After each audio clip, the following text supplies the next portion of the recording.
Hi అండి. Good morning. This is dragon fruit plant అండి. నేను 2 years బ్యాక్ పర్చేస్ చేశాను దీన్ని. 2 years నుంచి నేనైతే కేర్ చేయలేదు. జస్ట్ 2 leaves మాత్రమే వచ్చాయి.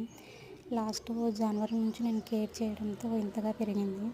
ఈ లీఫ్ అయితే చాలా లాంగ్గా పోతుందండి. ఇక్కడ టిప్ కట్ చేద్దాము అంటే మళ్ళీ హెన్నా ప్లాంట్ ఇలా అయినట్లు అవుతుందేమో అనేసి నేను అలాగే వదిలేసాను. వీటి గురించి మీకు ఏమన్నా ఐడియా ఉంటే, ఎలా పెంచాలి అనే ఐడియా ఏమన్నా ఉంటే కామెంట్ చేయండి. నేను కూడా అలానే పెంచుతాను. ఇలా కొత్త కొత్త లీవ్స్ అయితే వస్తున్నాయి. మంచిగా గ్రో అవుతుంది. అది తీసి నేను మళ్ళీ మట్టిలో పెడదాం అనుకుంటున్నాను. బట్ ఇప్పుడు కాదు, కొంచెం చూసుకొని. ఇంత సైజులో అయితే నేను ఒకటి పురుగు పట్టేసిందండి. దాన్ని తీసుకొని నేను ఇలా పెట్టేశాను. ఇదైతే మళ్ళీ మంచిగానే గ్రో అవుతుంది. వేరే చోటు వచ్చింది చూడండి. ఇలా చూద్దాం. మీకు వీటి గురించి ఏమన్నా ఐడియా ఉంటే చెప్పండి. ఇవి అరటి తొక్కలు ఎందుకు వేసాను అంటే, రూట్స్ డైరెక్ట్ సన్లైట్ రూట్ మీద పడకుండా ఇవి కొంచెం షేడ్గా ఉంటుంది అనేసి వేసాను.